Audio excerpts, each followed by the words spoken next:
Coming at you from Scratch and Wolf Studios. It's that time again to rage across the internet. It's your very favorite Werewolf the Apocalypse podcast. As always, I'm your host, Porter. To my left, we got the man himself, producer Danny Tyson. Hey, everybody. And in the third chair, no one. Empty again. Again. I don't know what happened to this guy. Did he die? He might have. Get lost?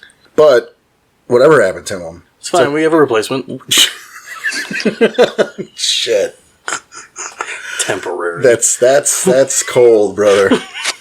Temporary. We do, however, have coming remote. You can hear him already. It's our friend, a recent addition to our mod staff, patron and storyteller, Lyric. How you doing, buddy? Oh, I'm doing great. Glad to be here. Well, we are thrilled to have you. Yes, Lyric. Thank you so much for being here. It's awesome to have you on the show. Yeah, we are just running through our mods, giving everyone a little time to shine. See? That's how it goes. Yeah, that's still surprising to me being a moderator, actually. 'Cause that's the first time I've ever really done that. Hey, we were doing great so far, so... Yeah, I mean, there's just not a whole lot to do. It's like those couple hours here and there that either you or myself or Tom can't be there. I think that's the hardest part of the job. Am I wrong? No, but I happen to I don't know. I'm just always near my phone, so it's easy to just check and see how people are doing and pop in, say hello. Right? Like, there's not a whole lot of rule enforcement that has to get done. No. Everybody there is fantastic. Yeah, see, look, you heard it here first, Right from someone of our own community. So someone who's not us saying nice shit about us for a change. For a change. So you know what? We'll do that right away then, because you know what? You like what you're hearing. You want to be part of this too? Get on that Discord. Yeah, you can go talk to. Well, you can talk to us also, but you can tell Lyric what you think of how he's going to do on this episode. By all means. We got a pool on this side of things, but we weren't going to tell him about that. Wow. But you can join our Discord, and you can get there from our website. That's right, which is in the forums. It's www.ragecrosstheinternet.com. Were you waiting for me to do it just so you could do the echo? No, it was a coincidence. Oh, okay. That was pretty quick. Come on, man. Is this your first day? Touché. While you're on the site, you can also check out our store. We're actually about to drop a couple new products. We've got a tank top that was requested specifically. Yes, it was. So that's happening. And we got a jacket coming out. Yes, I'm excited for that one. And this morning, I saw that we are now able to, they're not up yet, it will be soon, phone cases. Oh, badass. Yeah. It's like a whole list, like iPhone, Samsung, Galaxy, it's like a whole bunch of different phones. Oh, sweet. So if you want a Rage Across the Internet phone case. Yes, I do. That can happen.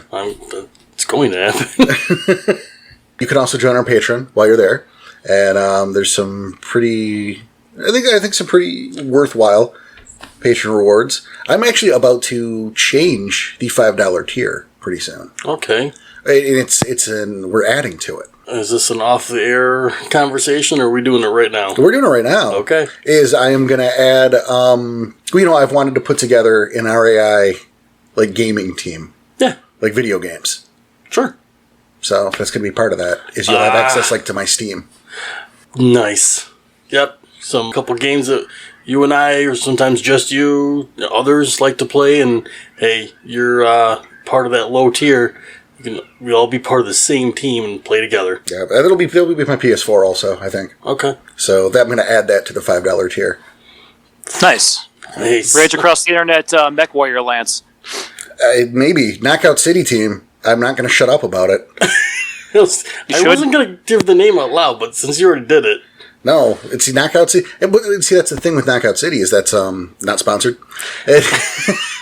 Damn it. It's cross-platform and it's free to play up until like level 20. So you don't have to spend money to come hang out and play with us. Mm-hmm. I mean, you're going to run out of the trial and have to make a decision. But you get a night or two for free, depends on how long we play. Yeah, that sounds like fun. I'm not super keen on having people like, hey, now you have the opportunity to spend more money to do a thing. Like, I don't like that. I get you. Well, I get you. But then, even better, the second tier rewards, our Postmortem series. Yes. Or currently is our Postmortem series. Lyric, you're part of that, right? I am. How are those? Are those worth a damn? Yeah, I love them. It's I hate to copy Charybdis here, but it's a great source of inspiration for stories. The things you do in those games, some of them are like, they're so simple, but they're brilliant at the same time. Like I was telling Danny, the situation with that mage girl, where you didn't go out and like buy a mage book for it because the only information she was going to have was the information you had, but it's not stuff the players necessarily have access to. And that's such a time saver compared to me racking my brain over how I'm going to fill out an NPC that at the end of the day my players just kill anyway. Right. like little stuff like that. I listen to this and I'm like, Jesus, that's brilliant. Oh, thank you for starters. I didn't expect to have that kind of feed. That's awesome. Yeah, well, now that we know, we don't get the postmortem feedback that often, so it's nice to hear. Yeah, it is. It really is. But again, hey, what a great opportunity to have someone who isn't us. Yeah, talk about the stuff. Yeah, and then our final tier is the NPC of the Month Club. Yep, the best handwritten version or typed version. Oh yeah, of my personal NPCs from my Bible. That's Garu. That's Kinfolk. That's everything in between. I don't know what's in between Garu and Kinfolk. Touche. Not much. That's maybe like a condom.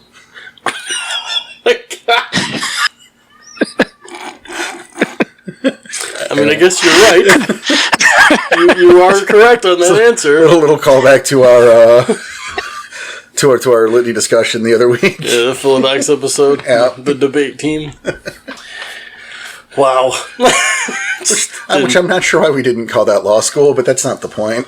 Oh, damn it. Missed opportunity. Right? We're going to have to do part 2 anyway.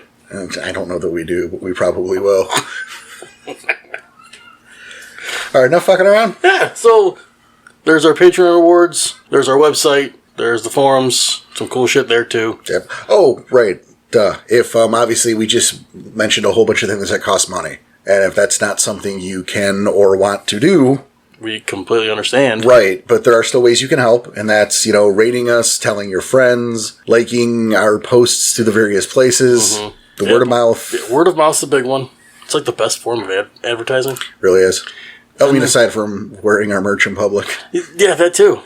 Lyric does that. Yep. I do that. Rep the shirt at the gym. Excellent. Hey, we like shirts, man. They're cool. All right. So, okay, now let's get to it. So, yep, I just wanted to make sure that we weren't alienating people who don't want to... The point is that there is stuff you can help support if you don't want to throw the money at it. Right. We need your help. Yes. Please. And it's very much appreciated. Thank you. Good night, everybody. Good night. That's the show. Take it easy. Okay. How much of that am I going to take out? That's the question. Oh, I don't know if you want to take out any. I hope not. Okay, we'll leave it. So we're here for another storyteller episode. We are here for, we're going to talk some storyteller, talk some shop. Even since we started doing this podcast, it's probably my favorite ones we do. Well, I like them because I don't have to research anything. Well, I think these episodes are probably the best for listeners. It's like the one. There's so many other podcasts out there that just review books and discuss what the books have, and this is the one place where you can really discuss how to handle players, how to get storylines going. It's a great resource for people who maybe they're wondering how they're going to be able to handle something. Well, and thank you for saying. I mean, that was a big motivating factor. Absolutely, it was probably the number one factor for us starting this. Yeah, because I know I've said it, but we probably said it 60 episodes ago. Mm-hmm. That when we started up, Tom and Danny and Jessica at the time, they had never played anything. Yeah, there was nothing for us to go look for. We can get the books, but how much time can you really take to do that? Right, and what was out there was either reviews or back of the box type descriptions. Mm-hmm. Here's the little 2-sentence summary that's on page 83 of the core book over here, and it didn't give the stuff that I thought they needed. So here we are. Well, your Offspace episodes actually are. I think they're more helpful than most people realize. I know I've fired off a couple of them to different people. It's really changed their perspectives on how to look at the Offspaces. Like, it's easy to get stuck into the idea that the Ragabash is just the silly guy and completely forget what the role actually does. Yeah, oh, for sure. I think that's a great example too, because Yep. yeah, you get Jokey Smurf a lot. Yep, and luckily that's be coming up soon. We're going to get back into that with the playing hooky. Yes, playing hooky. Soon. I like how we've already got those named. Yes, absolutely. But no, I mean, thank you for saying it. It's there's a lot of different aspects. Yeah, because it's going to help not only the storyteller listeners, but your player listeners too. It gives them insight. So how many? I'm sorry to cut you off, but like, how many people? We're all busy. We all have jobs, lives, families, and we're usually stuck, unable to play. And so the one instance you get to play, having something that'll give you ideas in your head to really make that an A+ experience, instead of just playing it by ear and kind of fumbling through it because all you've read is a storyteller guide in the back of the core book. It's going to change everybody's perspective going into it. You end up with more werewolf players, longer term werewolf players too. Well, that's for sure the hope too. There's just so much to this game and so much to love about the game, and you can play it any way you want to. But like we say around here, ring the bell. Is that good enough? Isn't good enough? This is the type of thing that the more you put into it, the more you get out. And as a storyteller, the more you put into it, the more everyone gets out of it. Yeah, I don't care how dedicated of a player you are. If your storyteller is phoning it in, or deciding that, hey, let's go half, we'll do half speed and that's going to be fine, then half's all you're ever going to get. Yeah.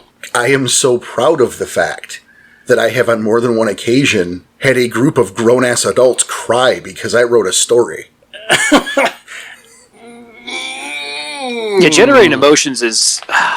It's like bittersweet on one hand because you don't want to upset people, but at the same time, if you did, that what you did had a gravitas to it. And that's kind of the point. I mean, that's how I felt too. Like, is it kind of embarrassing that I've probably, made a little couple tears? Sure. But, that means that story absolutely fucking meant something. Exactly. When in the Virginia games, when I had killed the Wranglers, there wasn't a dry eye in that house. I don't doubt it. Because fictional characters that I make funny voices for died in a story one day. Right. And yeah. And why? Because they weren't just funny voices. I made them real people, and they had real relationships with those characters. And I mean, that's the kind of stuff. If you can get there, that's the gold. That's really, you need to learn more. I didn't bring on any tears from that regard. Mine was more just horrific, memory-inducing stuff because I went kind of Silent Hill with it. The one time I killed an NPC off that I thought they'd care about, they aggressively did not because I'd made the guy such a prick that they were just like, oh, all right. He was a lot of fun to do, but he had just an asshole nickname for every single one of the players and was just a constant douche to him. But that was just his way. And they caught on with it. Some of them had fun with it. Some of them didn't. But when he was ultimately taken out by the big bad of the Chronicle, they were just like, "Oh shit, he's dead. I guess we should do something." I had a story. I don't think I've told this one. Oh, I was taking a break. I had burnout because we were playing every other week. Yeah, I was gonna say you were playing back in your old games. Yeah, in Virginia. You had to write every single week. Oh, at the time I was putting together 18-page scripts. Fuck. Every 2 weeks, and this was over 2 years. So I was about burnt the fuck out. So what I did is I sat out, and one of my players decided he wanted to tell like a 6 or 7 parter. Sure. Give me a little time off to recharge my batteries. Perfect. Now I still had to help him because he'd never done it before, but that's okay. Sure. I'm not writing the script. I'm just giving advice. And kind of you. Well, how he wanted to end it is he wanted to destroy the Scepter of the Sweet Summer Rain. And I told him absolutely fucking not. No, you just spent how long building that up? Well, not only that, but that's going to be his last story.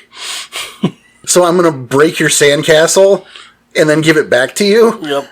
I don't know how you give someone a sandcastle. No, but this is not a perfect metaphor. We know what you meant. Yeah. Was he going for apocalyptic storyline, or was he just I really appreciate what you've done here, and how great would it be if everything imploded? He wanted a big season finale, so to speak. I kind of get that, but if it's not your baby, maybe don't thrash it. Exactly. Well, we compromised and said an attack. Okay. Not the destruction of, but an attack. Which, there's implications there because now... Mm-hmm. But it was okay, because I found a way to tie it back to a mistake they made a chronicle and a half earlier. So you made it his fault anyway. Well, yeah, they had, they were still green, mm-hmm. And they were coming home, walking through the bond from a different way than normal, and they came across some hunters in the state forest. why are there hunters in this state forest? Right. And the hunters are like, why are there children in this state forest in the middle of the night? And everyone just looked at each other and kind of agreed to ignore what they saw and move on their way. What the? And nobody used sense worm. Uh-oh. So I made sure that those hunters were Famor. So it was their fault. So here's a question then, kind of in that same vein. How do you deal with players using sense worm on absolutely everything? Because you can have like sneaky Famori sneaking in and doing things, but if your players are constantly going up and just literally sniffing the side of the guy's head, yeah, they're just like, you know what, this one smells bad. How do you wind up dealing with that? Well, that's I don't have that problem. These guys are. These guys have the opposite problem, but I can't answer the question. I was going to say, well, now, more recently with our games, it's getting worse. Well, I think it's getting better because it's bitten you guys in the ass enough times. Exactly. And the paranoia is always there, for at least for my character, but... It's like, just fucking pop a sense worm. You exposed his plot 5 episodes early. No, that was 100% what happened, because it was my Ancient Britain game. And the Silverfang metas kept using Sense Worm on everything. Like, they didn't use Sense Worm at the camp that they'd left, but they used it, like, immediately after they'd left it, and then, like, had the thought that maybe they should have used it in the camp. Which I was glad they didn't, but, you know, they used it anyway and found that the captain of the Roman army was Formor. Formor. And killed him quickly, as Garou do. And then Sense Worm became the staple of every new person they came across, and I wound up having to invent a Bane. Now, I made this thing huge. I wanted it to be like boss level Bigly, so I give it like 30 or 40 HP and made it huge, and just kind of fudged the numbers a little bit while they were playing. Like, while they were fighting it, just to make sure it was just a little bit more epic than them just killing it. But it had the ability to just swallow worm taint and mask an area, and that was how I had to deal with that. That's cool. Well, I mean, there is, in more modern times, and I mean, there's no reason it couldn't be in previous eras also, a type of Bane tattoo that was established in canon that will hide worm taint. Oh, no shit. Yeah, I think it came from the insert in the storyteller's screen for 2nd edition. I definitely don't have that. Oddly specific. If memory serves. It was, well, you know, it's the idea, and it's been used I think it was mentioned in Worm 20. Okay. There is Danny Don't Listen. Forget this later. Okay. Take my headset off. There is a child of Gaia listed in Worm 20 who is actually a spiral masquerading as a child of Gaia. Yes! Yeah. So I love her concept. Yeah, so there are methods of which to hide the worm taint, but also, and I think this is the worthier part, and this will probably help with the larger issue, is that sense worm is not literal. It's not, I use sense worm and sniff this guy, and he smells like diapers a dog ripped up. What an oddly specific thing to say. Go on. Wherever would you get that idea from? It's not like that. It's like a feeling, like a sixth sense sort of thing. And it's not just people. Worm-tainted areas will trigger. You know, if you've been in the shit recently, you'll trigger, your packmate will trigger. There's levels of worm taint. It's like radiation, right? Like the sun is radioactive. The whole planet is radioactive. It's a matter of levels. Yeah, so the situation here was that it was ancient Britain and not modern, like, Oakland. So rather than having, like, the city corruption, you know, it's 170 AD. Around the time that the Howlers fell was the point of it. That's before the fall of the Howlers. It's... I finagled it so that, like, the storyline kind of worked around that way, but, you know... Yeah, no, that's fine. I'm just, hey, neat, you could use Howlers if you wanted, and it would be fair. Yeah, I gave them the option, and they didn't take it, actually. That's amazing. That's kind of surprising, because everyone wants to play a Howler. I'd roll twice. Yeah, no, it was the Silver Fang, a Fenrir, we had a Fianna, a Shadow Lord, and I believe a Children of Gaia. I mean... And no one played a Howler. And you gave them the proper time period to do so, and they still didn't do it. Yeah, I did. That's crazy. Yeah. Like, I kind of don't believe you. I mean, I believe you, but But just the same. I'm just as surprised.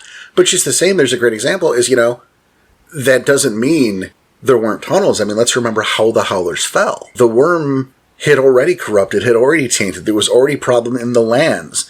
It's not like they dug tunnels that eventually led to the Temple of Obscura. They discovered those tunnels.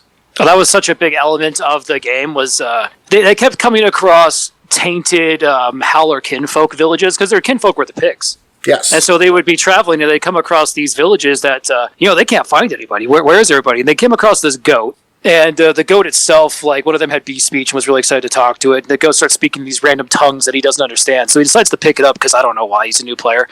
And the goat's mouth splits open down the neck and tentacles come out and starts trying to eat them. And it's, a Bane-possessed goat. Awesome. And they come to find out that all the village people are worshipping this, like, worm fire in the middle of town. And see, there you go. Just because you're... Sorry. Yeah. That was an absolute epic description, by the way. No, I love that. It was fantastic. I was so surprised he didn't pick it up, because they're just like, don't go near it. If there's obviously something wrong with it. He's like, no, it's a goat. I just don't understand it. I'm like, you have beast speech, sir. No, if you don't understand this thing, it had a stroke. Don't... All right, sorry, I didn't mean to cut you off. No. Yeah, so even back then, there's plenty of precedent for the worm tainting the land or corrupting, say, a village like you mentioned. So, using sense worm, there is going to be residual. You are going to maybe get false positives. Like I said, if you've been fighting some particular nasty creatures, your buddy, goat picker, goat picker. You'd have a little bit of worm taint. Yeah, he might, depending on how those successes go, he might ping on sense worm. So, really? don't be afraid. And it's not lying to your players. But even then, don't be afraid of stuff like false positives or it being oversensitive. I think this one of those gifts that, to me, too many successes isn't necessarily a great thing. Okay. Because then you pick up the taint in, like, the O'Toole's burger, and it's pinging off you like it's a formor. Right. You're picking because it's not an exact science. It's not a sense of smell. It's not an aura you can see. It's this nebulous other thing. It's like a spidey sense, if you will. So you got a bunch of successes. So yeah, if you're rolling all tens, it's going crazy right now. Maybe you got a nosebleed because of how hot everything is. I'm gonna say, but you didn't know that the Otali burger was like 3 blocks away from you, right? Or the one you had yesterday is registering, or it's like what is it? It's I believe. Don't quote me. Okay. That if you use Senseworm and Malpheus, you just go insane. I wouldn't be I'd surprised. buy that. So don't be afraid to play with that a little bit. I mean, don't make your players go nuts because they use Senseworm too much. But maybe play up some paranoia or make them get to a point where they go, no, that's a false positive. Everything's fine. Well, I think I made them a little more confused with the Bane monster, which after they took it out, the entire town that they were staying in immediately pinged worm. Okay. Yeah. That's a good idea. No, it's a good, but that's not a workaround you can always do. No, this looks like a one-time thing. Yeah, it's a good workaround. That's not sustainable all the time because then that gets boring. I'm gonna go back to that Dan Cairn story at one point during the show. Oh, I'm sure you will. But again, during that same group, I didn't attack Atalis, but I created a new subsidiary. It was the Golden Way Meatpacking Plant. Nice. So like you go to the store and you get those boxes of burgers. Yeah, those guys. But those guys also supply like Applebee's and TGI Fridays and shit like that. Okay, because you don't like using Otali's because everyone knows it's Otali's. No one's going to use it. Well, it's a real fast food place. Right. I'm just not telling you guys which one. Yeah, I figured. It's Burger King, although it's not Burger King in our games. It's either It's one of something. the ones we've probably eaten at. Exactly. But my point is, so what they were doing is they were chasing, they were going after this meatpacking plant and going after the different, location packing centers across the country. But the thing about those locations is they tend to design them identically. On purpose? Sure. Well, the same way they try to make McDonald's, there's like 3 different types of McDonald's, right? So the idea is, place, one with a really long drive-through, like maybe even a double drive-through. Yeah, but they tend to make the inside look the same. There's 3 or 4 different layouts, but the idea is you feel at home no matter where you go, right? Sure. I mean, that's the intent. Yeah. And so, when they design a place like this, like a distribution center, generally speaking, they design one, and they recreate that blueprint in various locations. When you're talking about a distribution center, yes. Yeah, that's what I'm saying. So they were hitting these distribution centers, and it's the same layout. Okay. How many stories of them going after one of these places can you do before it gets paint by numbers? Oh, okay. I see you're going with it then. The first time you're scouting the area, right? You're making your plan, and they don't know you're coming. So it's a really fun and interesting experience. And then you get there and you go into the Umbra and you see the machine in the Bane Saloon and you go, holy shit, how are we going to do this? Uh-huh. And then the second time you're like, okay, we have a plan, but there's more guards, because they know they've been attacked. So it's a little tougher, but you've got the layout. By the third time... Yeah, what are you supposed to do now? Like, you already know the layout. You can just do this blindfolded. Well, the third time it's got to be a trap. That was what I was going to say. What if the third time is they're waiting? Yeah, and because they know you're coming. And that's what it's... But then I didn't do a fourth. Smart. Because bored. Right. It's the same location. It's the same map every week. Bored.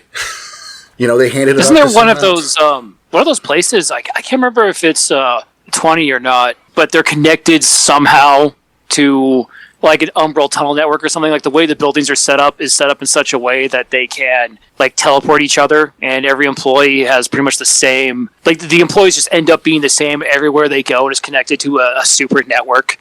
That's not something you'll notice if you attack just one, but if you attack 5, then you're like, oh shit, this is Thompson. This is the same Thompson that was in Nevada that's now here in Maryland. See, I don't remember that, but I love that concept.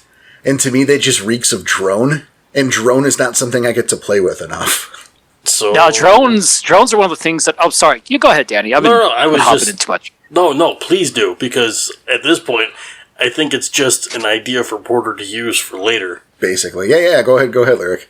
No, it's like I've got this weird fever dream about a drone case, and I've mentioned this before in the Discord, but, it's going off the idea that the Medices are always abused, and I was reading Book of the Weaver, and it talks about how when you drone a Metis, they'll cure them. It's like a Metis with horns, or a Metis that's got, like, it's missing a leg or something. If the Weaver makes it a drone, they'll fix it. Now, it'll lock him into one of the 5 forms, so if he needs, like, IT support, they're locked in Hamid, or if they need a warrior, they'll lock him in Krynos. But they're fine. And so I wanted to do this game set in, backwards Alaska, but there's like a glasswalker sept up there, and the players are dealing with the sept and doing their business, but there's this little Metis kid that's always getting bullied. He's like 15 or whatever. He just had his first change, but nobody cares about him. But he finds out, because it's glasswalkers, that the Weaver could maybe fix him. Like maybe he's talking to Weaver spirits one day, and they suggest it. And, the players keep coming and going and notice him constantly talking to these Weaver spirits and make it kind of a pervasive situation where if they don't step in, then he goes that extra distance. And one day they come back to the cairn and, hey, his horns are gone. And his fur is maybe a little too sparkly. And he kind of talks like he's part of a collective. So just but the key to make that work is to make the character someone that they'll care about. It's like you really ham up the poor life of this little Metis kid, and he's like super friendly and he wants to work with the players and get something done, but the elders won't let him do it because he's not ready or he's a Metis, any number of reasons.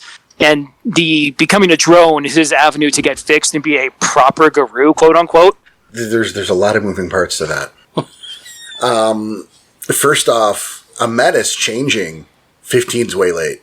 Right, 9 years old, sorry. Yeah, I was going to say, you make him like 8, 9, 10, which will help, ideally, with getting your players... To not want him there? No, to endear him to your players. Oh, okay. Because people who aren't sociopaths, Danny, are generally nice to children. They view children as innocent. What are you trying to say? I'm just sitting here. Oh, yeah. Yeah. He punched a kid earlier, is what No, happened. shut up! Nice. This kid came up and he knocked on my door, the little sliding door thing. He says, "You want to play ball with me?" And Daddy just fucking cold cocked him. No. He bled and screamed. There's teeth on my back stoop. Man, it's a good thing you really don't know my address and you haven't set it on air because police at my door. 88325 Johnson Avenue. It's not even close. I'll get it someday. I doubt it. Right? I'm never gonna get it. No. So there's that. Honestly, there's that though. Is that the kid making him younger will help. First of all, accuracy, but it will help endear to the players. Yeah, it's like a reverence for that kid to the pack. Yeah, people again generally Something to look up to. It's like, oh, he's innocent. It's I'm going to feel worse for him. The little kid getting picked on. You're going to naturally want to stand up for the kid. Being younger, yeah. Yeah. The other issue is I don't think, and I want to go back and reread to make sure, But I don't think that works once he's droned up. As far as... Well, I think once he's droned up, he is a slave to the Weaver, the end. Yeah, And yeah, 100%. he's like, how is he allowed in that cairn at that point? Why is he in that cairn at that point? And the Weaver got shit for him to do? So wouldn't and I'm offering this, wouldn't the better avenue be he goes missing and no one knows why? No one cares either, but your players care. They track him down, they see he has no horns, and he's weird. They go to inquire further, find out he's been droned, probably when he turns on them. That's rough. I was going to suggest maybe you wait a couple sessions, like they go out looking for him, they don't find him, and so a couple sessions go by, so they, maybe the players kind of forget about it. Not that they'd forget, but it's like not fresh in their mind. And if they're on a mission attacking, and say, a Weaver installation, then they find him in there on guard duty. Maybe he's locked in Hispo. That'll work too. I'm just offering the alternate avenues there. That no, I love it. Too. That could possibly break some hearts. Yeah. Oh, it's funny too. When you brought it up, it made me think of something similar. I wanted to do, but ultimately never did. In a previous, I guess, in the Virginia games, is I wanted to import a child to the Sept, like a 6-year-old. Okay. I was going to name him Eric, which is kind of an inside joke. Oh, no, it was in this game, is when I wanted to do it. I was going to say, because Eric. It's an Eric name that's in this game. It's kind of an inside joke. But, this little toe-headed kid who was the son of someone important, some important Geta Fenris. Okay. So he's sent to Xylo. And the kid's allowed to run around in the bond because they know he's going to change. They know he's going to change. Okay, so if that's the case... He's not a menace, but they know it. How do they know it then, if he's not a menace? Prophecy. Mystical, whatever. Okay, fine. But he is going to change, and so he's allowed to live in the Sept, and slowly I was going to unveil that the kid's a psychopath. You son of a bitch. Yeah. Oh. He's going to be like a little holy terror. He's a little fucking 6-year-old. He's probably going to be annoying. Uh-huh. And then, the day shows up that, you find a bunch of dead birds in a pile in the barn or something. Oh. And then... Do it better and make them in the form of, a spiral? Maybe. But, I wasn't even going to be worm-tainted. Just a sick fucker. And it was going to come to a head with... He dissected one of the wolf kinfolk in the barn. Oh, no. So, here's a question for that. Is he actually Garou, or is he just someone that they have high hopes for because of prophecy? Yes. Yes is the answer. The answer is yes. Well, the idea is ultimately it's not going to matter. They believe he's going to be Garou, and that's why he's allowed there. They believe this prophecy or what this Thurge saw or whatever, but he's not going to live that long, so ultimately it's irrelevant. Because what do you do? Right. Whether you guys pull the trigger or not, someone's going to. You're killing wolf kinfolk? Nah. Sorry, 6-year-old, this is going to be a really unfortunate day for everyone. It's going to be a bummer of a day here, but you got to die. Yeah. And then you have the debate, I guess, between the ones who, the prophecy, we need to protect because of the prophecy, and then the other one's like, well, no, he absolutely killed Wolf Kin. We ain't got enough of those. Yeah. There's plenty of toe-headed kids. Well, and more to the point, it's not even like he's prophesized to be some great Garou hero. He's just the son of a Sept leader or something. Oh, okay. So it's not even like he's going to win the apocalypse, let him kill some wolf kinfolk. No, he's going to be just a dude. The only argument here is that he's 6. So then, is the Sept leader going to retaliate once his kid is dead? Well, I never got to run it, but probably. Because then you can get into surreal Garou politics, which I don't think it's touched on often enough. Probably not, and I think when it is, it's too simple. But people get the idea that the Garou are not, they're not ultra complex or anything. Like, their culture is just, I want to hit things. Or, I want to be a hippie, child of Gaia. But, we didn't say that. Yeah, that's I did not call them hippies. There's so much extra depth to it that, you could do an entire political backstabby game, involving Shadow Lords and Silver Fangs maybe giving each other the eye and then moving pawns behind the scenes. I got you. I got you maybe one better. And this was something that I was going to do, might still do. We don't know. I can guess by the look in your eye. We're in a weird spot with our game. You're planning on it. Yeah, but it was, the opener. And we just brought this up, I believe. Yes. The opener of our latest Chronicle was another get of Fenris Sept, or a local had attacked their cairn. Like, their Sept is not a Summorin is not a get Sept, but it's a led Sept, by a get of Fenris, and an influential one. Mm-hmm. So it was attacked by a local get of Fenris Sept. They were trying to take it over. And the idea there, and I've kind of mentioned, I believe I have mentioned this, dropped little notes here and there about the Sept of the Sentinel. Mm-hmm. And Sven Skullsplitter over there, who is kind of like their version of Whiplash, and how no one at the Summorin respects this guy. Right, but at the same time, that Sept respects the hell out of them, because they make the hell of shock troops. Well, that's the thing, yeah. That was the idea, is that you have this get of Fenris from this rival Sept, or not rival Sept, but neighboring, nearby Sept, who is doing things the get way, and he's creating great shock troops, amazing soldiers, but they can't think to save their lives. Just do what they're told. Yeah, they are just blunt instruments, where part of the mantra of the Sept of the Sweet Summorin is use your fucking head. And it's even that argument in philosophy. It's a more personal thing than just my tribe doesn't like your tribe. Yeah, because at that point you're not using tribal politics. You're still using Garu politics, but not tribal politics. Right. It's a Sept led by a Get versus an entire Get Sept. So it's not like it's one versus the other here. Right. And then so that becomes personal. And I'm not giving answers here. I know. But maybe the reason behind this attack is because Sven Skullsplitter is tired of being disrespected, by the Summorin Sept, whose name rings out in that fucking region. So if someone's talking about him... And he just gets irritated. It's getting back, and he's had a fuck enough of it. It can be that simple. That's still a politics game. But it's not so broad as, your tribe says my tribe is dicks, and my tribe says your tribe is snobs. Yep. Well, plenty of dick measuring to go around.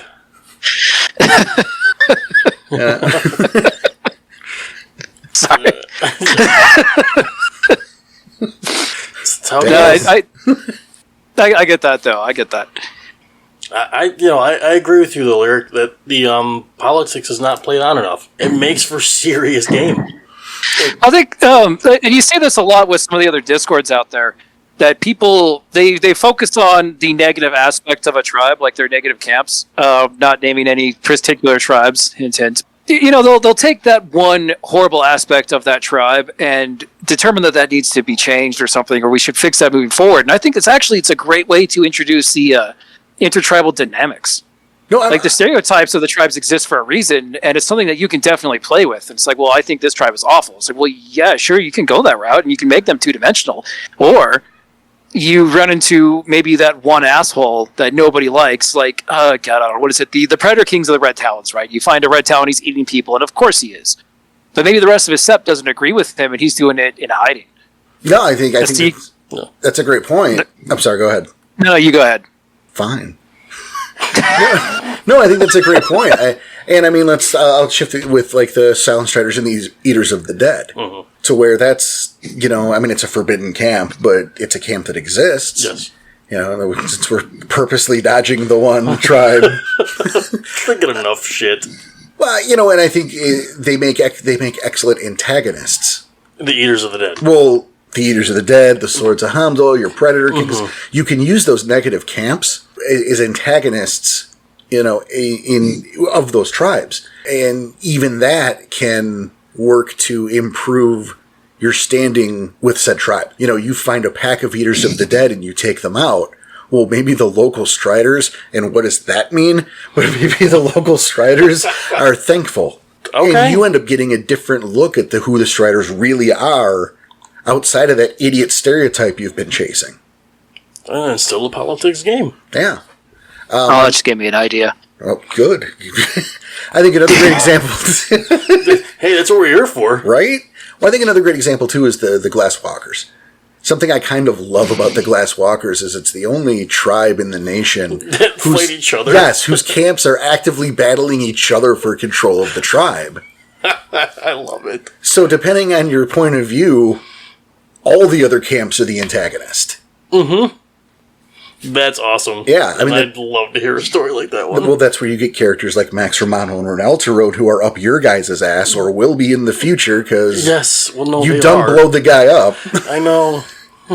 Deserved it. Yeah, you did. But, you get those situations where, depending on your point of view, all the other camps are antagonists. Yeah. Or you could find yourself caught in a local turf war, if you're not Glasswalkers, between two camps. And it's like, now what do you do? The corporate wolves and the wise guys are dueling out over downtown Chicago. Make a choice. And you're stuck in the middle. Yep.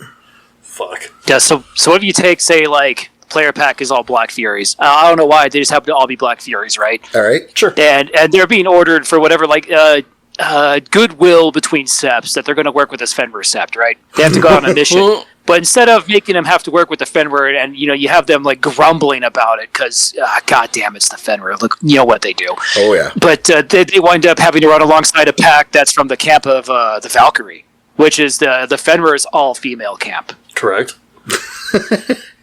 So they just, all of a you have these sudden, Furies that end up working with these, the female power squad of the Fenrir, and it's just going to be a whole different outlook for them. Right. Suddenly it's, maybe we're not all that different. You don't see that very often, do you? No, you don't. Though, when we talk about the Fenrir, we do like to bring up the Fianna a whole lot. Tom. Had to. Yes, sorry. you did, yep. What do you mean, take my cairn? Every time. Yep. Hey, he deserves it too. He is unfair to the Get Fenris. How dare I did they like try listening to the Fianna episode for specifically that. Yep. Yep. Tom trying to avoid that episode, even though it's that's his thing. Like he avoided it at all costs. Like everything I hate about the Get Fenris is applicable to the Fianna.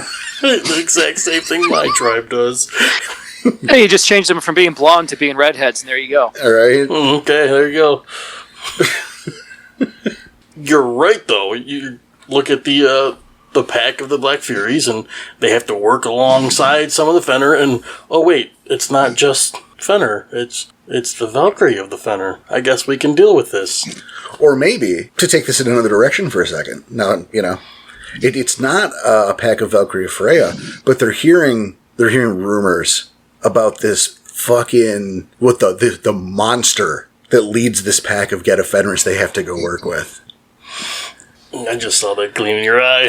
The fucking, this Garu, Marrow Drinker or Spine Breaker, whatever. They're the worst example of a Get Fenris. They're the misogynistic and the evil and the Heil and all the evil bad things that ever were, and they show up and it's a woman. I'm doing that.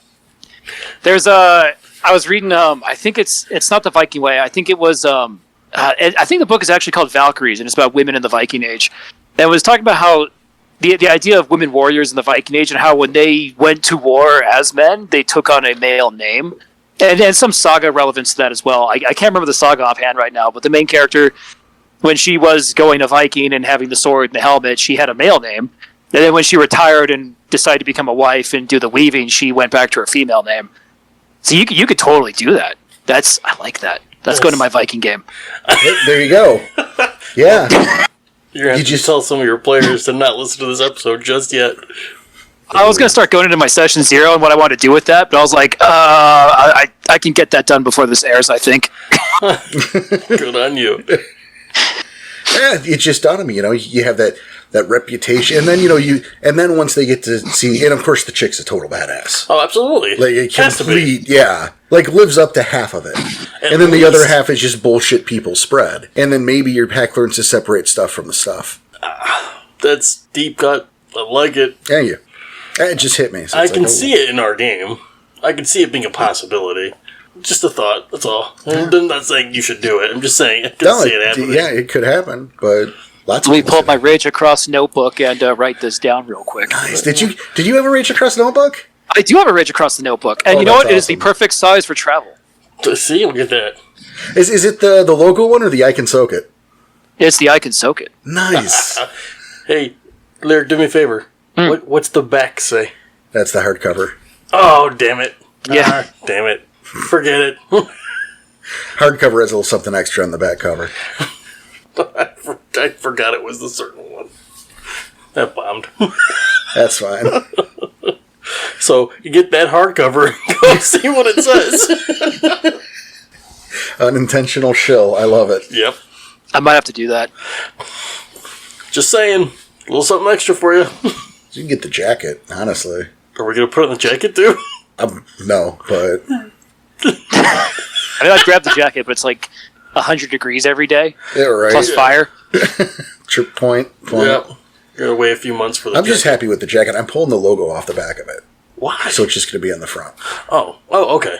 I thought the logo on the back was awesome. I think the logo on the back looks awesome, too, but... Maybe too much? Yeah, I think it might be too much. Like, hey, sorry, guys, radio for two.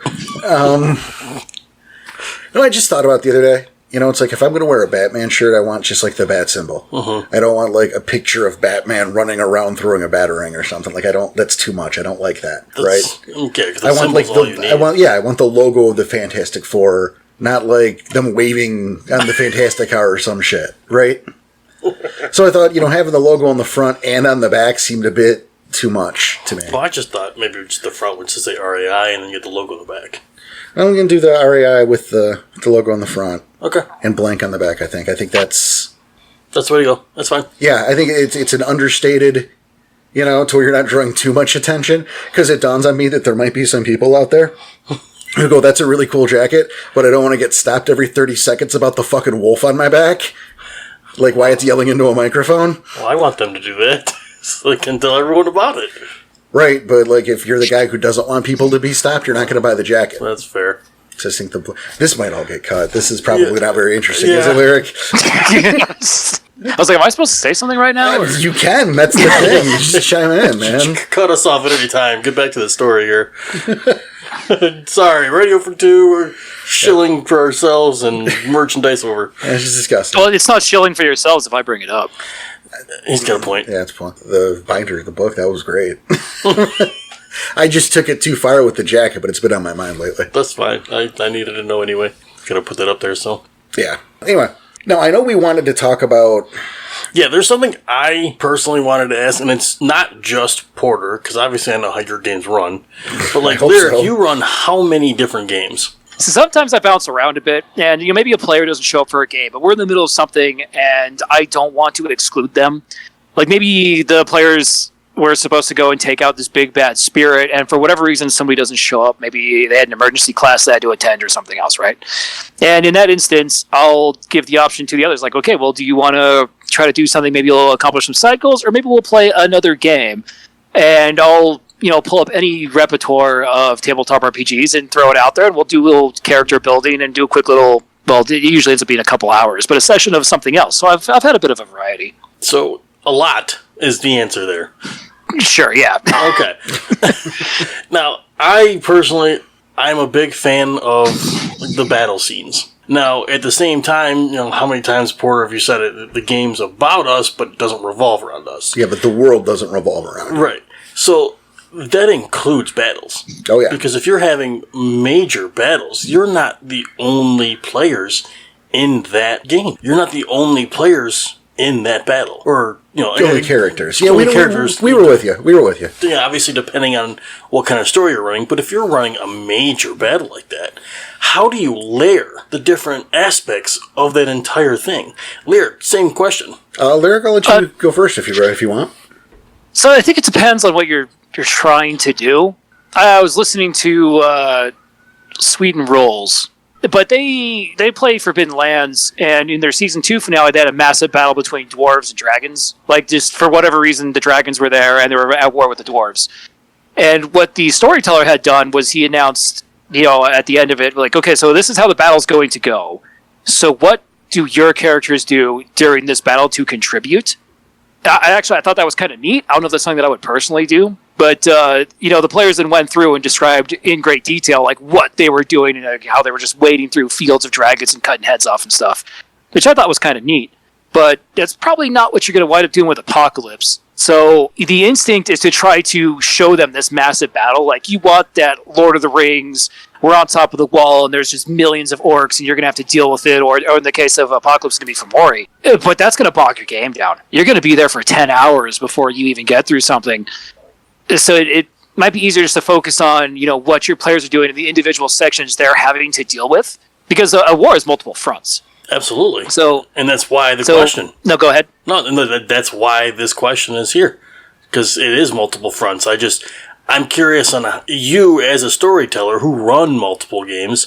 How do you portray that entire thing, not just this front here or this front there? How do you do the whole entire thing? So what I've done with the Britain game, I think is one of the more prevalent examples out of this.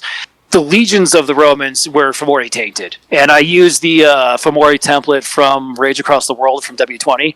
The ones where they're from the Amazon. I can't remember their name right now, but they've got like armored bodies and poison spitting and bone talons and things. But you can do uniformed soldiers with that, right? So all these legionnaires had the same template because it's a uniform army, and they're marching on the Sept. And so they knew this big thing was coming. Here's these legions of armies they were going to have to deal with. And they had to do like a tactical workaround and try to find a way to figure out enemy intel. Like you assign the players their individual task so that they've got a focus. And while they're doing that, describing to them like what's going on. Like, yeah, you're sneaking outside the walls and you just see rows and rows and rows of these armor-skinned legionnaires. And so like there's a larger battle going on. You can smell the smoke and the fire and hear the destruction and the cries of death, but your players are focused on their one thing so that you can actually get through that session without everybody rolling a million dice.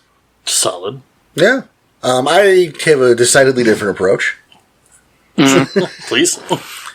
And it's funny as we go back to that Cairn attack. Yeah, I figured it was a good way to get you to let's look at that. Roll into it. As I mentioned before, we compromised on that Cairn attack. Look at me just pick that story right the fuck back up, too. It was an awesome story, though. I co-wrote it with him because this was going to be his last story, and I didn't have a character anymore.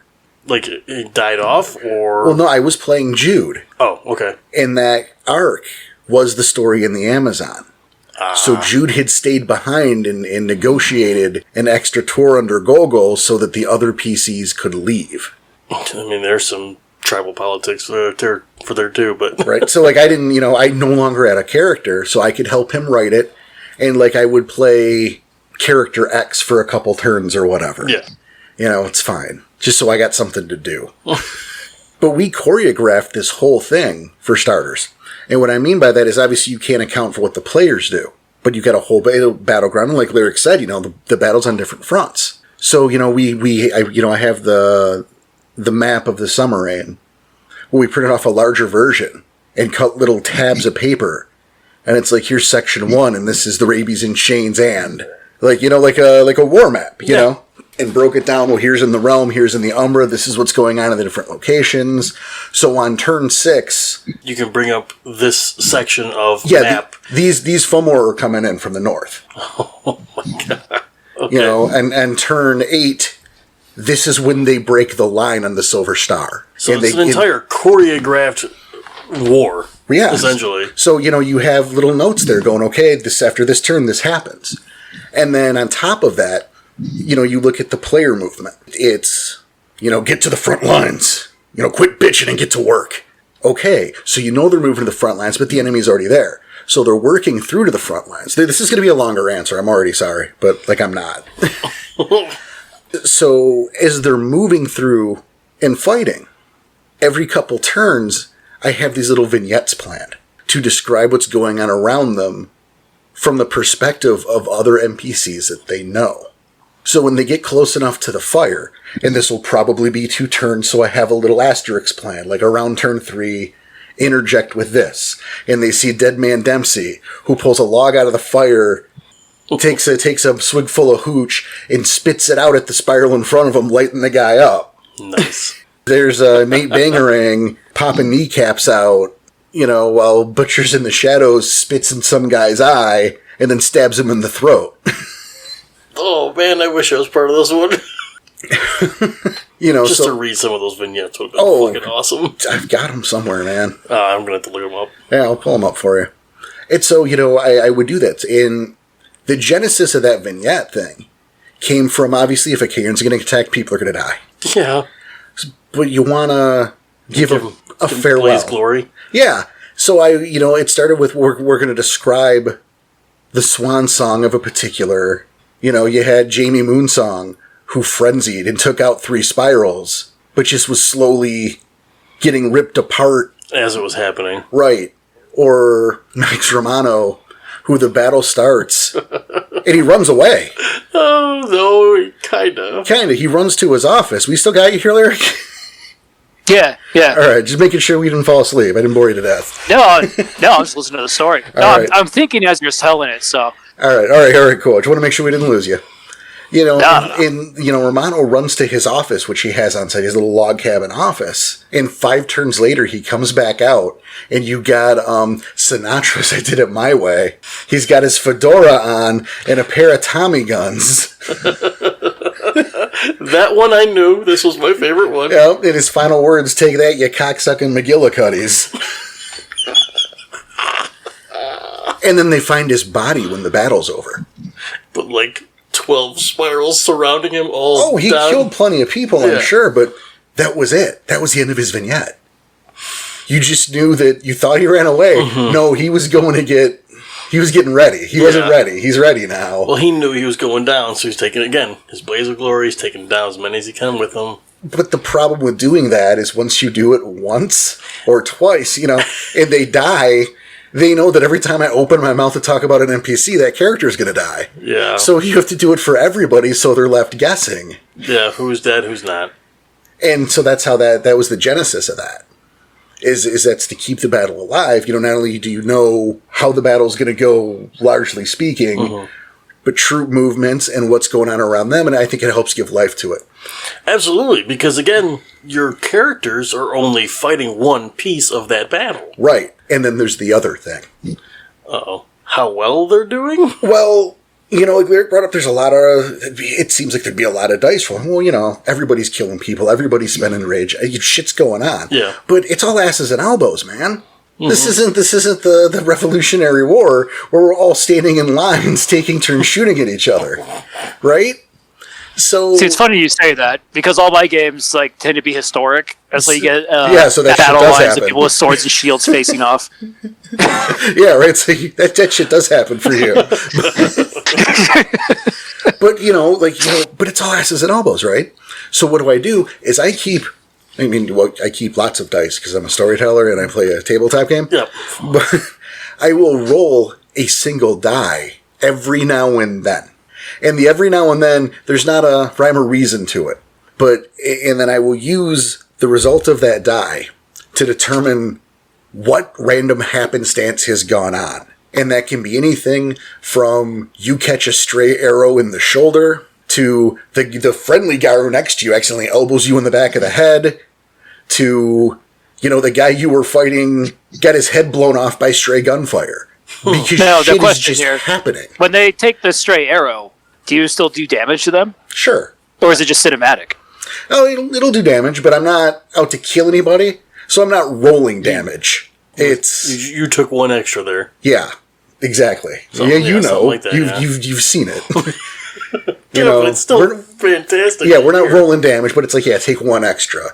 Or if Danny happens to be on point with his rolls, excuse me. Yeah. And his hands are clean 6 turns in or whatever. You're making something happen. That arrow's silver.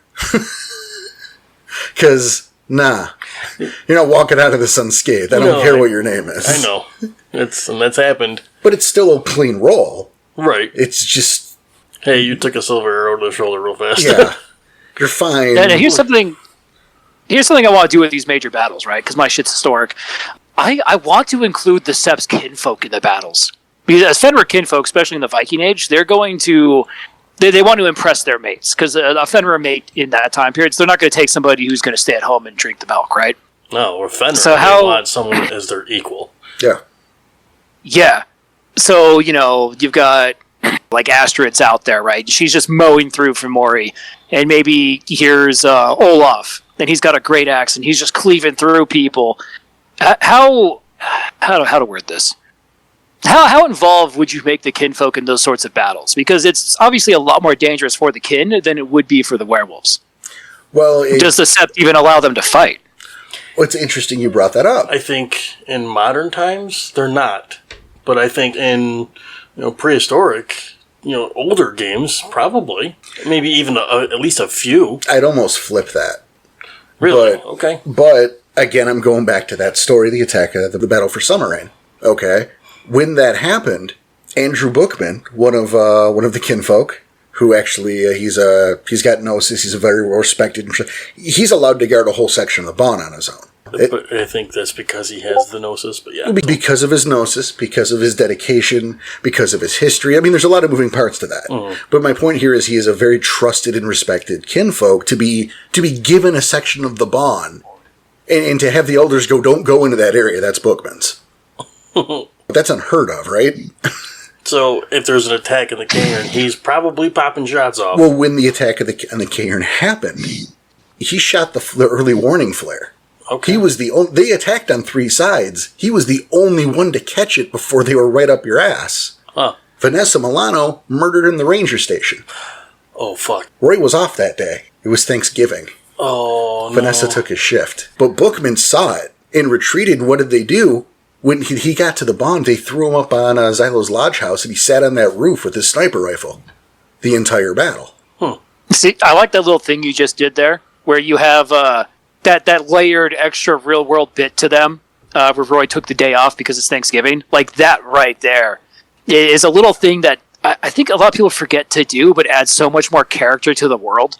Well, thank you. I mean, it's something, again, that's massively important to me. And you see that shit in those NPC write-ups. Yes. Especially with Roy. He's a family guy. Yeah, you want to make these NPCs real people. You want to make your player characters real people. Because, again, the more you put into it, the more you get out. Yeah, Roy Becker's a guy who married his high school sweetheart, who pulled himself up from the projects while his brother didn't.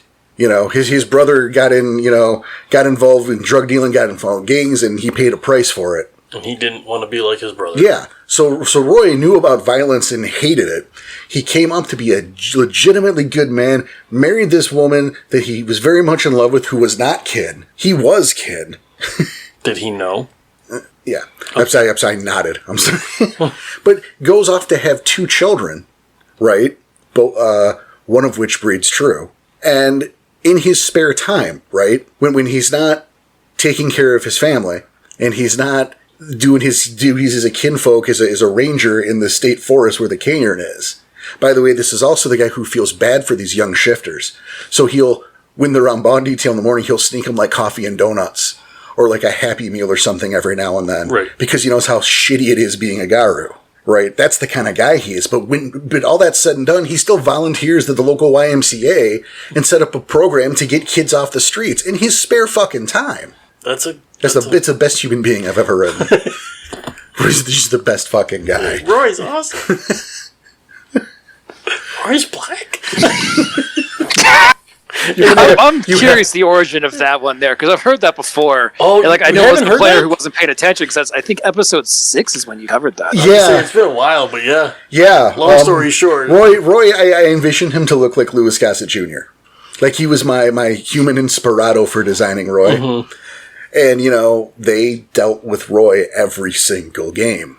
Every game. Yeah. Not me and Tom, but right. This was the Virginia group, and this was the group of like four people or so, and they dealt with Roy every game. You should know what Roy looks like by now. And it had been, I think it was like a new Chronicle or whatever it was, where I decided I was going to redo. I was going to give those appearances again because it had been a while, just as a refresher.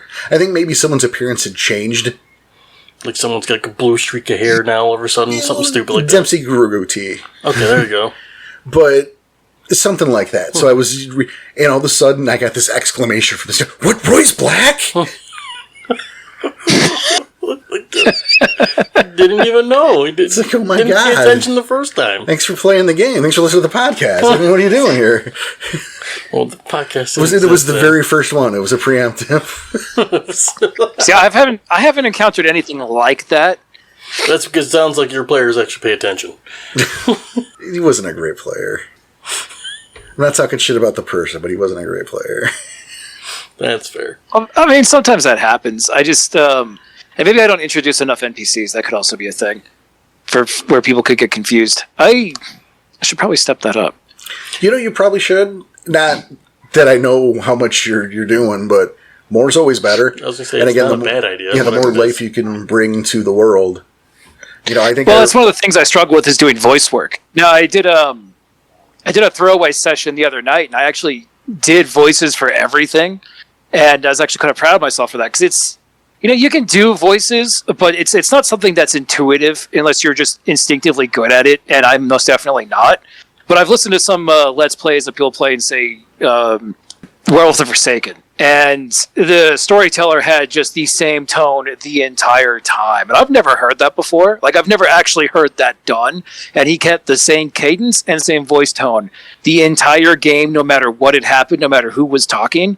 And yeah, that kind of blew me away. See, here's the thing, though. I'm going to fuck with your head right now. You've never heard it, but you're probably doing it and not realizing it.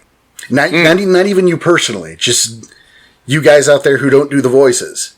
You are probably doing it and not realizing it. Because there's a world of difference between "get up off your ass before I take you down," said Whiplash. "Butchers in the shadows, chuckles in the background. Please stay on your ass." And "get up off your ass." No, please stay. Right? Yeah. Yeah, it was totally that first one the whole way through the entire time, and it was such an absolutely boring thing to listen to.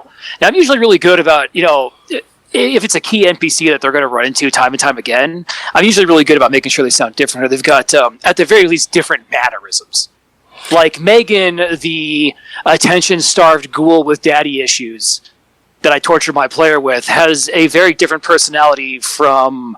like the spirit of the Shadow Wolf that's stalking them through the Umbra. Like, they're not going to act the same, and they're going to definitely sound different, but random grocery store guy is just random grocery store guy. And so I need to... That's where I struggle with, is just popping off random new voices for, like, random grocery store dude.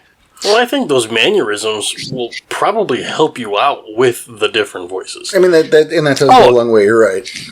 Sorry, Danny. No, you're right. I was just backing you up. You know, and the thing about the voice, because I've heard this a lot. I'm not good at voices. I don't know how to... My response to that is try. Yeah, you don't know that you're not good at it if you're not trying. Well, no, you definitely have to practice with it. You really do. And I'm not saying you don't have to practice, but it doesn't mean that you're bad at it because you're not trying. And here's the thing, too, is if your Fianna, your Scottish Fianna sounds Irish, or your Irish Fianna sounds... It doesn't matter. You're not... Yeah. We're not trying to fool the IRS. well, so I got two things to say to that. So for the first one, with the voice work, I know for some new storytellers or people maybe who've been doing it a while but haven't really thought about it, if you're worried you're going to, you know, screw it up, or like you're embarrassed of the voices you're making, don't be. Yes. And that's the thing, because a lot of that you're going to stifle yourself because you're so concerned about how you sound or if it's going to sound silly. Like, I did this nasally voice for a carriage driver for our Vazen game. It's like, "Oh, hey, guys, what's going on?" And the players laughed the entire time, and they gave this guy shit. They're like, he's a carriage driver. He doesn't know shit. He didn't go to school. It's the 1800s, and he drives a carriage. What does he care? He just cares that his horse's coat is shiny. And so they're giving him, like, this advanced history lesson and, you know, trying to convince him that Julius Caesar's walking around that day. And, of course, he doesn't know any better, but they're making fun of him because of his voice. And, you know, I was nervous to roll that voice out there because I hadn't done it before. But, yeah, everybody had a great time. So don't let that stop you. You're exactly right. What the point was. No, you're exactly right. And I'll do you better. Dead Man Dempsey originally sounded like fucking Lucky the Leprechaun. You know, Lucky Charms. You know, oh, hearts and balloons. Fuck it. You know, because you got to start somewhere. I mean, it's true. Mm-hmm. And then what happened, and this is something I found helped me, is I would find actors in go, ooh, like that. And so suddenly you're not doing Lucky the Leprechaun. Maybe I'm doing my Sean Connery, which isn't very good, but it's not the point. Holy shit, I got this player who, I've talked about before, he doesn't get to play very often because of his work schedule. But when he does, he goes all in. And as far as I know, he's never played a tabletop RPG before I introduced him to Vampire 5th Edition. And every time he comes in, he brings 100%. And so, like, his last, one of the last games he got to play with us, we were playing Tales from the Loop. And he's playing this 15-year-old farm hick, and he comes out with this straight, like, white boy's like, hick twang, I can't even replicate it, but he's just absolutely hilarious, and he was 110% into it, and it's nothing like how he is in person, but he just completely reversed everything. Or in the case of this random like Dragonborn D&D character he played, where he pulled out the Sean Connery voice and maintained it the entire time. That's kind of player. Yeah, that's exactly what you want. Congratulations to him on ringing the bell. Yeah. But that's what I'm saying is, maybe you find that actor. And like for me, it evolved to, and I wish I could remember the actor's name. But if you have seen... Talking about Dempsey himself? I'm talking about Dempsey. I kind of see him a little bit with like Benicio del Toro. Well, there is a little Benicio in there. Okay. But it's Benicio, it's a combination of Benicio, and I don't remember the actor's name. But if you guys have seen the live-action Preacher show, the actor that plays Cassidy... I haven't, but I'm going to watch it now just so I get the idea. Noel Padre. It's a shite movie. Okay. Cassie right there. Okay. And then... And then get the little Benicio on there too. So you mix them together. And you can't always understand what Dempsey's saying. But if you can't, you're not paying attention, right? And it's Dead Man Dempsey. Yep. And I know, Lyric, you can't see him. Because we're, just on the headsets right now, but, like, Porter does the mannerisms of that character whenever he talks like that character. He's got different mannerisms every single time. That's what I ended up doing with Megan, because Megan is like, to make Megan believable, I have to go all into it, and she is probably the most embarrassing thing I've ever done. But she's like full Valley Girl, and I have to slip into a complete mindset for it. It's like, oh my God, Master, I missed you so much. Please come home. We're going to watch Twilight together. It's going to be so great. And he just like, my player just shudders. No, but that's doing it. Yeah, excellent job. Yeah, I think for me, I think it's best on occasions. And I know Danny is going to confirm this one. Okay. Because whenever you can bust my balls, right? Yep, every time. I will, on occasion, merge Whiplash and Kasai together. Yes, you will. And it's hilarious. But at the same time, you do it with the voice. You don't do it with the mannerism, so I can still tell. But sometimes that left eye closes. Yes. And you guys are like, who the fuck is talking? What happened? You have other mannerisms other than the eye.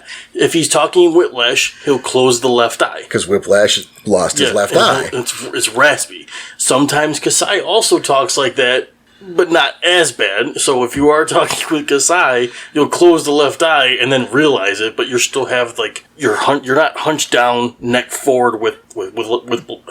With Whiplash. All right. So yeah, I can still tell. Yeah, the underbite. Yep, the snarl. Yep. Yeah, I just did it. But yeah, like I said, the mannerisms help with those voices. And sometimes you get voices that sound alike. Hey, you ever see Family Guy? What is it, Dr. Hibbert and Carter? I don't know. I just know like Seth MacFarlane does like 50 voices on the show. So yeah, and I haven't watched that show in like a million years. But there were two characters who had the exact same voice. Oh boy! And there was an episode where he put a hat on it by having them share a scene together. Of course, it did. My point is, you can't maybe separate those characters then, or do your best to do that. Mm-hmm. But the point is that you're not just going monotone and saying, said this person, said that person, because people will get bored, and you can't connect with a character that way. I'm sorry. No, you can't. Not in the way you want your players to connect with the characters. So you're not going to make them care. Right. Absolutely. Like, if I was just monotone with Megan, my player wouldn't be shuddering whenever her name came up. Or, like, God, it was another game, and I mentioned bringing her in there, like maybe bringing her up to full vampire and having her in our werewolf game, like as an NPC, and he was just like, please no. And So even though he might not like that character, or the NPC, he still knows that NPC. It's still a personal connection with it. Oh, she has enough staying power that, like, if I bring her up, the people that have been there forever, they know. And maybe they start talking about the random shrine she built to him in her closet, because he gave her a gun to protect herself, and she took that as a symbol of his undying love for her. So he built an entire shrine with, like, a Mr. Clean carton, because he looked like Mr. Clean. Nice. like, she was crazy, and he didn't know that when he picked her up. Well done. Okay, that reminds me of Shalasi Rising Sun. Who is actually a hippie, I think would be fair to say. She is. Wouldn't you, Danny? Yeah, guess what? She's not a tenor. Yeah, she's not a Children But she, this bright, bubbly, almost cheerleader type of character. And, when I think back to how Joey loathed Shalasi. Mm-hmm. How bad we talking? Oh, well, this is Shalasi was part of the Silver Star pack, which is meant to be the slightly more experienced pack. They're designed to be like your older brother who just started high school when you're halfway through middle school. The ones you can relate to. Yeah. Relate to and connect to. And Shalasi's the one that runs up to you and gives you a big-ass bear hug. Super bubbly. Yeah. That free spirit. I don't want to go too much into her, but, she's that character. Bubbly and free and very touchy-feely, and I'm going to give you a hug. And everything you just described is not a Children of Gaia. Octana, everybody. Yeah. But, Joey used to loathe that character. He'd be like, get this Barbie doll away from me. And then I think about Amy, who would literally brighten up every time Shalasi would show up. She'd get this big smile on her face, and her eyes would come wide, and she'd sit up just a little more. Okay. And it's to see the different reactions from the same NPC. To see how the different players react and build those. There's nothing like it. It's so fucking rewarding. It's a big deal. Right. Good old shit. So it's like even the NPC that I killed that they didn't care had died. Like they still, you mention his name and they groan. And see, there you go. It's a personal connection. Yeah, it doesn't have to be a positive one. Exactly. It doesn't have to be positive. It very easily could be negative, but it's still a connection there. That's with me, a million. Right. So like with the what's another good NPC? So I built this Silverfang leader for their initial sept in Britain, and the thing was that he was corrupted, but they didn't know. But so the initial thing was they didn't know he was tainted, though, because how could they know? Because I had that Bane that was swallowing all the corruption in the area, and so it was this Silverfang who just constantly treated specifically these Silverfang metas like shit because he's a metis and he's misrepresenting the Silverfangs by existing. Yep. And they'd gone out and they'd done something. I can't remember what exactly it was, but it was something enough to get them some attention. And that's what it tied into it, because one of the players who she wanted to be a Ragabash, but she also wanted to be able to summon spirits. And it's like their first game, so I rolled with it. And so she went to summon a spirit to do reconnaissance, and she doesn't know what she's doing because she's never played werewolf before. So here's Whippoorwill. And they don't know what Whippoorwill is. So here's this bird before he's got the black spiral dancers, and he's perched on the Silverfang's shoulder and just like, they treat you like shit. Why don't you come with us? I can, I can teach you how to be respected. I can show you people that actually care about you. Like that kind of shit. And he's just constantly popping on his shoulder or popping on like the Ragabash's shoulder and just like, they're all giving you shit. Why don't you just, come with us? And do the slow taint thing. And so the Whippoorwill's obviously talking to this corrupted Silverfang. So the corrupted Silverfang is leading him, it says, hey, why don't you come with me? We'll go have a talk, Silverfang. And so, he's taking him across the boat. He's doing Sense Worm. And Sense Worm's not pinging anything because there's this Bane. Right, because you have your just like, yeah, and he's getting the bad touch feeling because the Silverfang's giving this whole monologue about how great they could be and how much power they could have.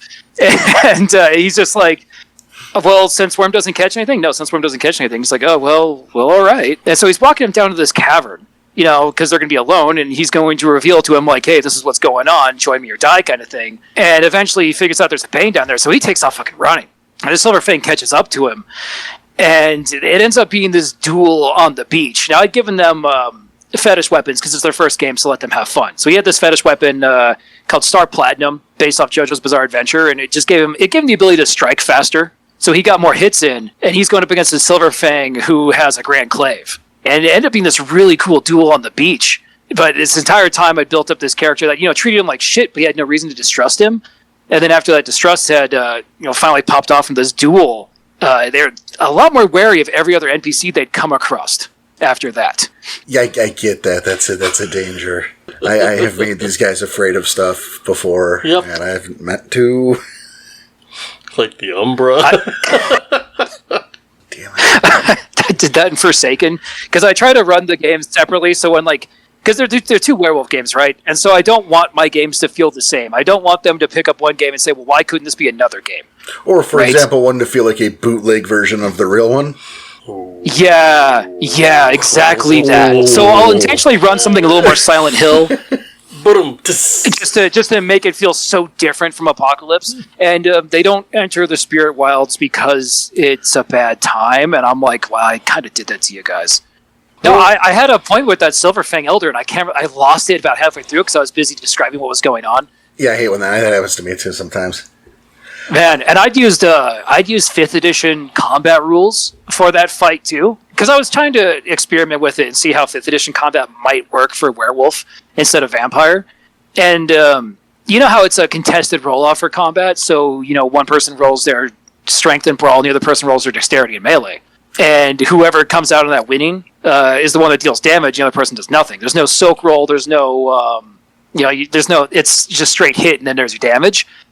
And I was trying to figure out if that was going to work, if it'd be too shitty, maybe it wouldn't convey the destructive power of the Garou. It ended up being a really cool fight.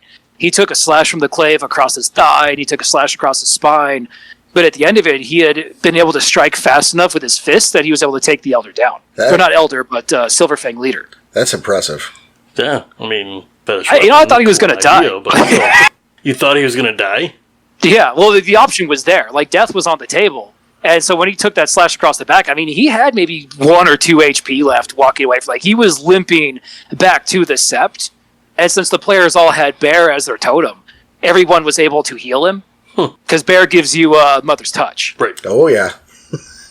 Well-versed in that. At the cost of, was it Honor Renown? So when it came to ranking up, some of them had harder time. Like the Ragabash could rank up no problem. But the rest of them, how the fuck does an Arun get Honor Renown when Honor Renown isn't so easy to get in the first place? And then you're at a -1 because Bear exists. By pronouncing it Afron.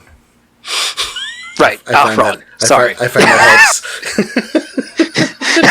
But, that was the thing, though. He's literally gimping back into camp, and they're just like, what happened to you? And he's like, well, it turns out that this guy was actually a bad time the entire time. And it also taught him a lesson on relying on Sense Worm way too much. Right. Moral of the story, you got to watch out because something might eat taint, and then you're never going to know. You know what was great about all of that game, though, is my players did not know. So one of them is going to let that go, huh? Not the South, but from Appalachia. And he's the only person who knew what a whippoorwill was. The rest of them didn't, and then the Silverfang Metis, he had no idea that whippoorwill was even a real animal. I have a feeling. And so after that chronicle's done, he finds out that whippoorwill is the leader of the Black Spiral Dancers, and he's this evil, worm-tainted monstrosity that lures people to corruption. And then finds out that the real folklore of whippoorwills is that they make the whippoorwill song in the woods, and people think it's a person. They walk off into the woods and die because they get lost. And he's just like, why do we let this thing live? Because it's hardcore as shit. But, I have a feeling that, Lyric, when you go to re-listen to this, you're gonna catch a couple things that you missed. Like in the middle of your rant. No, don't worry about it. Right, don't worry about it. All right, forget it. He'll find out. Yep, I'm sure he will.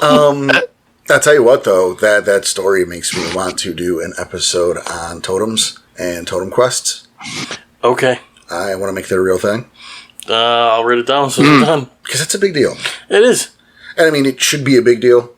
And we're going to do an episode on it. It's big enough. Yeah, we're going to make it a big deal. Fuck it. Yeah, absolutely. No, how often do people they look at totems and they think about the stats and how cool they are? They're like, oh yeah, I want to pick Scorpion because he's got X trait, or I want to pick Bear because everyone gets Mother's Touch. But they don't, how often do they really go into that totem and how the totem behaves? Well, exactly. And I think that's why we want to do an episode on it. Yeah, not only that, I can't speak for other people per se. I know I have helped a couple people through our Discord write totem quests, and I've written a couple, the totem quests I have.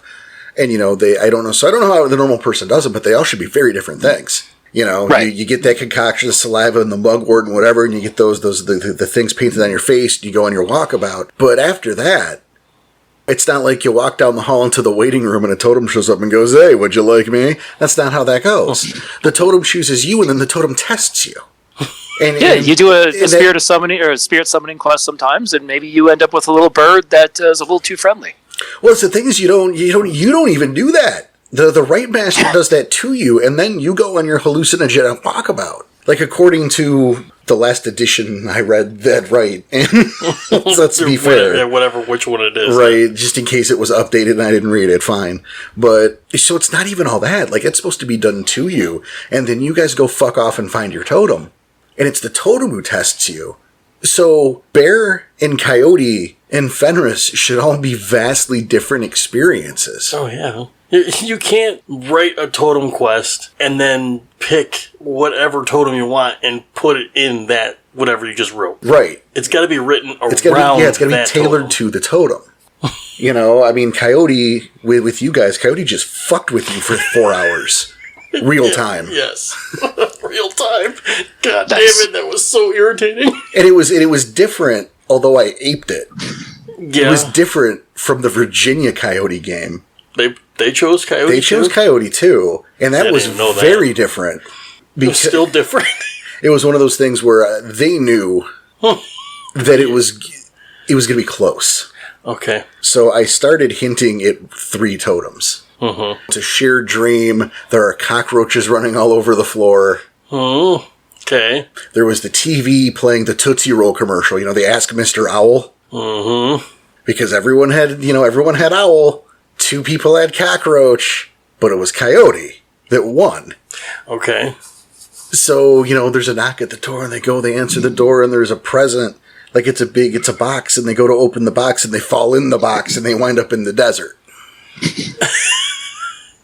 Should we save this for the totem episode? We should probably save this for the totem episode. All right. I just want to say I'm super proud that I apparently did Whippoorwill White.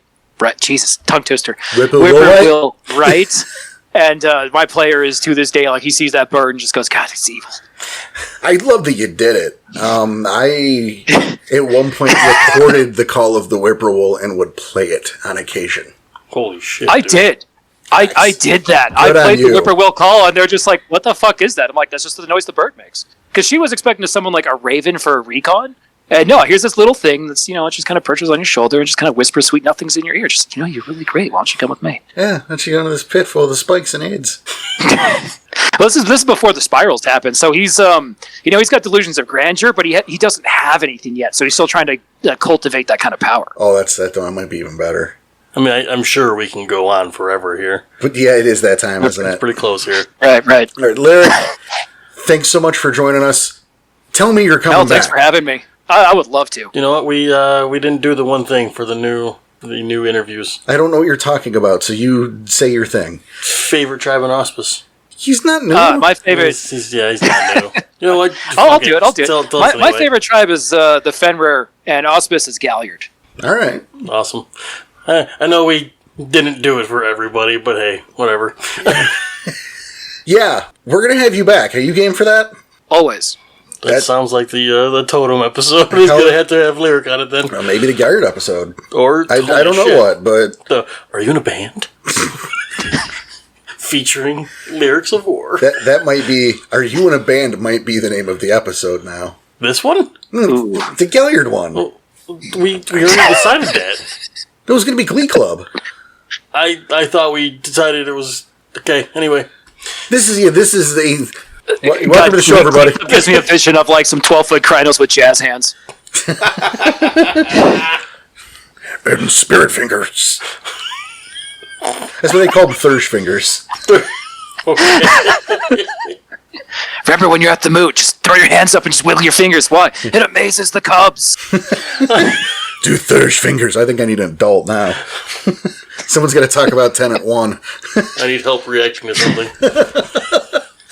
Oh my god, who has more fun on their little werewolf show than us? Nah, nobody. All right, Lyric, again, thanks so much for joining us. We are going to have to call it here, though. Yep. So, on behalf of everyone here in Scratch and Wolf Studio, we want to say thank you all so much for listening. You know, tell your friends. You take care of yourselves. Take care of each other. You keep on howling, and we will see you next time. Take it easy.